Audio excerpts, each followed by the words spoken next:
오늘 함께 보실 말씀은 누가복음 9장 46절부터 48절까지의 말씀입니다. 누가복음 9장 46절부터 48절까지 말씀입니다. 하나님의 말씀입니다.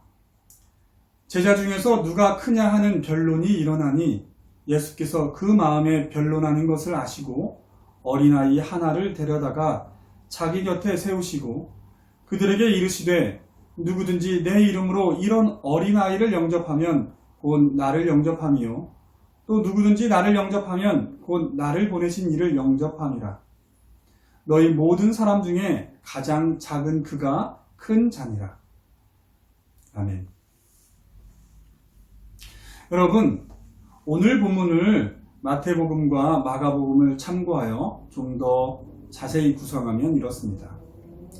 예수님께서는 지금 예루살렘으로의 마지막 여정 중에 있습니다.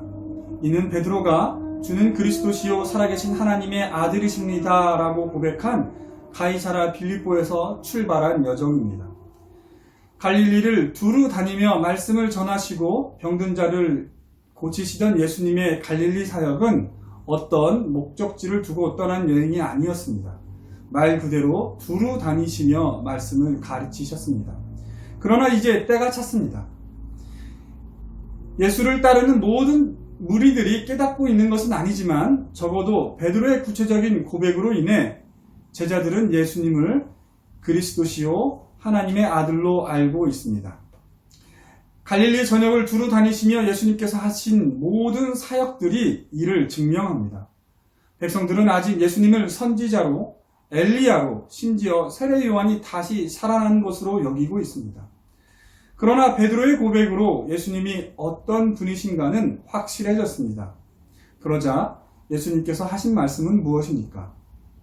예수님께서는 장로들과 대제사장들과 서기관들에게 고난을 받아 죽임을 당하고 사흘 만에 살아날 것을 알리셨습니다. 이때 제자들은 그 말씀하시는 바가 무엇인지 전혀 알지 못했습니다. 그리고 예수님께서는 고난을 받아 죽임을 당하기 위해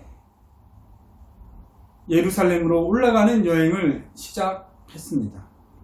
가이사랴 빌립보에서 다시 갈릴리 지방으로 가려면 헤르몬 산을 지나야 합니다. 그러므로 예수님께서 모세와 엘리야를 만나 예루살렘에서 별세하실 것에 대하여 이야기를 나눈 산은 헤르몬 산으로 추정됩니다. 그 산에서 예수님께서는 용모가 변화되어 거룩한 몸으로 변화되었는데 신학자들은 이 몸은 나중에 예수님께서 부활하셨을 때의 몸이었을 것이라 추정합니다. 여러분, 예수님께서 부활하셨을 때의 몸은 예수님께서 살아생전의 몸과 다릅니다. 그래서 부활하신 주님을 처음에는 제자들이 못 알아본 것입니다. 이와 같이 우리가 부활할 때도 지금의 몸으로 부활하는 것이 아닙니다. 그래서 겉모습으로 우리가 서로를 알아보는 것이 아니라 그 안에 있는 영으로 인하여 영의 눈으로 서로를 알아보게 될 것입니다. 그리고 변화산에서 내려오셔서 말 못하는 귀신 들린 아이를 고치셨습니다. 그리고 그렇게 마지막으로 갈릴리를 지나고 계십니다. 그때 예수님께서는 또다시 지금 이 여행이 무슨 여행인지 말씀하셨습니다. 즉 예수님께서 이제 예루살렘으로 올라가시면 사람들의 손에 의해 넘겨져 죽임을 당하실 것을 말씀하셨습니다. 그리고는 갈릴리 지방의 대표적인 도시인 가버나움을 이제 지나고 계십니다. 오늘의 이야기는 그렇게 가버나움의 한 집에 계실 때의 이야기입니다. 예수님께서 가버나움의 한 집에 계실 때 제자들에게 묻습니다. 너희가 길에서 서로 토론한 것이 무엇이냐? 즉 방금 전 이 집에 들어오기까지 제자들은 길에서 서로 토론을 했던 것입니다. 제자들은 예수님의 이 물음에 잠잠했습니다. 아마도 예수님께서 다시 물으셨고 그때 한 제자가 말을 돌려서 예수님께 말씀을 드렸을 것입니다. 예수님, 천국에서는 누가 크나이까? 말을 돌려서 말씀드린 것입니다. 정확하게 말하면 그들은 예수님께서 예루살렘에 올라가셨을 때 그리고 그렇게 올라가셔서 이스라엘을 회복하셨을 때 자신들 중에 누가 큰 자리에 앉을까를 토론했었습니다. 그들은 지금 예수님께서 죽임을 당하기 위해 예루살렘으로 가고 있다고 말씀하셨는데도 그 말씀을 전혀 못 알아듣고 있습니다. 아마도 그 말씀을 비유로 생각한 것 같습니다. 그들은 예수님께서 예루살렘으로 올라가시는 목적을 자기들 방식대로 생각하고 있습니다. 그들은 예수님께서 갈릴리 전역을 두루 다니시며 행하신 사역을 보았습니다. 그들은 이와 똑같은 일을 예루살렘과 유대 땅에서 행하실 것이라 생각했습니다. 그러면 무슨 일이 일어나겠습니까? 예루살렘과 유대의 모든 사람들이 예수님께서 메시아라는 것을 알게 될 것입니다. 유대인들이 바라던 메시아는 어떤 사람입니까? 하나님의 권능으로 이스라엘을 회복하여 이스라엘의 영광을 다시 구현할 왕입니다. 실제로 제자들은 갈릴리 사람들이 예수님을 자신들의 왕으로 삼으려는 것을 봤습니다. 이제 예루살렘과 유대 사람들도 이 갈릴리 사람들과 똑같이 반응할 것입니다. 비록 예수님께서는 예루살렘에서 자신이 죽으실 것을 말씀하셨지만 그들은 그 이야기는 그저 어떤 비유, 즉 왕으로 등극하시기 위한 어떤 극적인 어려움이 있을 것이지만 이제껏 그들이 보아왔듯이 예수님께서는 하늘의 권능으로 그 어려움을 능히 이겨내실 것이라 생각한 것입니다. 그런즉 종국에는 이스라엘이 회복되고 예수님께서 왕이 되실 것이니 예수님의 제자로 부름을 받아 그의 사역에 함께한 자신들은 한 자리씩 하게 될 것이라고 생각한 것입니다. 그리고 누가 더 큰 자리에 오를지가 궁금해지기 시작한 것입니다. 그래서 서로 서열을 정리하느라 토론을 하고 있었던 것입니다.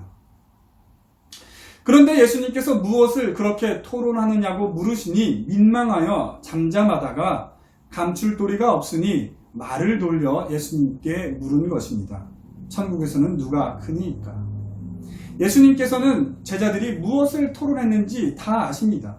그러나 지금은 제자들이 예수님께서 죽으실 것을 아무리 말씀하셔도 깨닫지 못할 때이기 때문에 제자들의 돌려 말한 질문에 대답을 주셨습니다. 먼저 대답하신 말씀은 마가복음에 나옵니다. 누구든지 첫째가 되고자 하면 뭇사람의 끝이 되며 뭇사람을 섬기는 자가 되어야 하리라. 그런 다음 어린아이 하나를 데려다가 그들 가운데 세우시고 말씀하십니다. 이는 마태복음에 나옵니다. 진실로 너희에게 이르노니 너희가 돌이켜 어린아이들과 같이 되지 아니하면 결단코 천국에 들어가지 못하리라.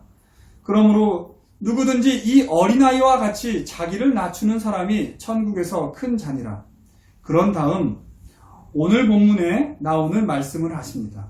이 말씀은 마태복음과 마가복음에도 똑같이 나옵니다. 누구든지 내 이름으로 이런 어린아이를 영접하면 곧 나를 영접하며 또 누구든지 나를 영접하면 곧 나를 보내신 이를 영접함이라. 그리고 마지막 문장은 누가복음에만 나옵니다. 너희 모든 사람 중에서 가장 작은 그가 큰 자니라. 이러한 예수님의 말씀들은 다음 주 설교 때 하나하나 다시 살펴보겠습니다. 오늘은 제자들의 서열 논쟁에 대해서 살펴보려고 합니다. 여러분, 제자들 중에 누가 으뜸입니까? 솔직하게 말씀해 보십시오. 베드로가 으뜸이 아니겠습니까? 그리고 그 다음은 누구겠습니까? 요한과 야고보가 아니겠습니까? 아마도 제자들도 그렇게 생각했을 것 같습니다. 그런데 그 다음부터는 조금 애매합니다. 그래서 아마 논쟁이 벌어진 것 같습니다. 지금 이 시간에는 우리가 이 어리석은 제자들 중에 하나가 되어서 다음 질문들을 생각해 봅시다. 즉, 제자들의 서열 논쟁이 지금의 우리에게는 어떤 논쟁이 될 수 있는지를 생각해 봅시다. 이러한 질문을 통해서 우리 역시 제자들과 비슷한 생각을 가지고 있다는 것을 발견하게 될 것입니다. 여러 가지 어리석은 질문이 가능하겠지만 먼저 요즘 가장 큰 이슈가 되고 있는 질문을 먼저 던져봅니다. 여러분, 우리는 코로나 바이러스가 유행하고 있는 지금 하나님께 바이러스로부터 안전을 위해 기도할 수 있습니까? 맞습니다. 우리는 기도할 수 있고 기도해야 합니다. 그런데 다시 묻습니다. 그러면 코로나 바이러스는 기독교인들은 피해갈까요? 즉 적어도 코로나 바이러스에 걸린 사람 중에 기독교인의 비율은 이 사회의 기독교인들의 비율보다 작을까요? 그렇지 않습니다. 정확한 통계가 나와봐야 확실하겠지만 인구 100명 중에 10명이 기독교인이라면 코로나에 걸린 사람 중 기독교인의 비율도 100명 중 10명이 될 것입니다. 자, 그럼 다음 질문을 던져보겠습니다. 신앙이 좋은 학생이 하나님께 공부를 잘하게 해달라고 기도할 수 있습니까? 기도할 수 있고 기도해야만 합니다. 그런데 신앙이 좋은 학생과 신앙이 없는 학생 중에서 누가 더 성적이 좋겠습니까? 정답은 신앙과 상관없이 공부를 열심히 한 학생이 성적이 좋습니다. 그러면 다시 묻습니다. 신앙이 좋은 학생과 신앙이 없는 학생 둘 다 공부를 열심히 했습니다. 그러면 누가 더 성적이 좋겠습니까? 정답은 없습니다. 알 수 없습니다. 어쩌면 머리가 더 좋은 학생이라고 대답할 수도 있고 시험 볼 때 컨디션이 더 좋아서 자신의 실력을 잘 발휘한 학생이라고 대답할 수도 있을 것입니다. 다음 질문입니다. 신자가 이 땅에서 모든 좋은 것들은 하나님께로부터 온다라는 것을 알고 하나님께 일용할 모든 것을 구할 수 있습니까? 맞습니다. 기도할 수 있고 기도해야만 합니다. 그런데 신앙이 좋은 사람과 신앙이 없는 사람 중 누가 더 이 땅에서 부자로 살게 될까요? 그건 모르죠. 신자 중에도 부자가 있고 가난한 사람이 있고 불신자 중에도 부자가 있고 가난한 사람이 있습니다. 그러면 신자와 불신자 중에서 통계적으로 누가 더 경제적으로 여유로운 생활을 할까요? 통계적으로 신자 중에서 부자와 가난한 자의 비율은 불신자 중에서 부자와 가난한 자의 비율과 거의 비슷합니다. 다음 질문입니다. 신자가 건강과 가족의 화목을 위해 기도할 수 있습니까? 기도할 수 있고 기도해야만 합니다. 그러면 신자가 불신자보다 더 건강하고 신자의 가정이 불신자의 가정보다 더 화목합니까? 그렇지 않습니다. 신자 중에는 건강한 사람도 있고 건강하지 않은 사람도 있습니다. 또한 불신자 중에도 건강한 사람이 있고 건강하지 않은 사람이 있습니다. 그리고 그 비율은 비슷합니다. 가족의 화목도 마찬가지입니다. 여러분, 결과가 이와 같다면 우리는 무엇을 위해 기도한 것입니까? 혹자는 이렇게 생각할 수도 있을 것입니다. 기도한 신자와 기도하지 않은 신자 중 기도한 신자가 위에서 열거한 복을 누린다고 생각할 수도 있을 것입니다. 과연 그렇습니까? 그렇지 않습니다. 혹자는 기도한 신자 중에서 정말로 믿음으로 기도한 신자가 이러한 복을 누린다고도 생각할 수 있습니다. 그런데 그렇지 않습니다. 혹자는 정말로 믿음으로 기도한 신자 중에서 그의 행실 또한 경건한 사람이 이와 같은 복을 누린다고 생각할 수도 있습니다. 그러나 그렇지 않습니다. 결국 이렇게 따져보면 기도가 무슨 소용이며 믿음이 무슨 소용이며 경건한 삶이 무슨 소용입니까? 정말로 기도도 소용이 없고 믿음도 소용이 없고 경건한 삶도 소용이 없이 그저 주어진 운명을 사는 것입니까? 그러나 그것도 정답이 아닙니다. 왜 우리가 이런 질문을 해야 합니까? 여러분은 스스로 이러한 질문을 해본 적이 없습니까? 아닙니다. 여러분은 스스로 이러한 질문을 해보지는 않았을지 몰라도 그에 대한 답을 스스로 하고 살고 있지 않습니까? 문제는 질문을 하지 않고도 답을 안다고 생각하며 살고 있는 것입니다. 즉, 더 기도하고 더 믿음을 가지고 더 경건하게 살면 복을 받을 것이라고 다른 사람은 몰라도 나만은 복을 받을 것이라고 생각하고 있지는 않습니까? 그렇게 12제자들은 이러저러한 이유들을 생각하며 누가 더 큰 자리에 앉을 것인가를 토론하고 있습니다. 우리 또한 이러저러한 이유들을 생각하며 남들보다 더 많이 복을 받고 싶어하며 스스로가 더 많이 복을 받을 줄로 생각합니다. 저 역시 그럴 때가 많습니다. 아니, 오히려 여러분들과 똑같이 거의 항상 그러합니다. 오늘은 이렇게 문제만 제기하고 다음 주 설교에서 이 문제들을 예수님의 말씀에 비추어 생각해 보려고 합니다. 여러분, 오늘 제가 제기한 문제들을 한 주 동안 깊이 생각해 보십시오. 왜 우리는 기도를 해야 하며, 왜 우리는 믿음으로 기도를 해야 하며, 왜 우리는 경건한 삶을 살아야 하는지, 기도와 믿음과 경건이 무슨 소용이 있는지 생각해 보십시오. 이 논쟁을 거쳐야 바른 기도, 바른 믿음, 바른 경건으로 나아갈 수 있습니다. 이를 깊이 생각해 보고 이에 대한 지혜를 성경을 통해서 얻지 못하면 평생 이 논쟁 속에서 헤매는 삶을 살게 될 것입니다. 기도하겠습니다.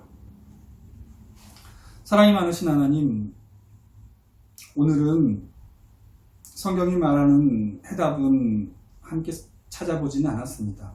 그보다는 정말로 우리가 일평생 어쩌면 계속 헤매게 될 질문들에 대해서 깊이 생각해보는 한 주가 되기로 했습니다. 정말로 우리의 믿음이 소용이 있는지, 우리의 기도가 소용이 있는지, 우리의 경건이 무슨 소용이 있는 것인지, 하나님, 우리가 깊이 생각해 볼 수 있도록 인도해 주세요. 그리고 그 질문에 대한 답을 성경 속에서 발견할 수 있도록 해주세요. 그래서 다시는 그러한 질문들에 의해서 인생을 허비하는 우리가 되지 않도록 도와주세요. 모든 것을 예수님의 이름으로 기도드립니다. 아멘.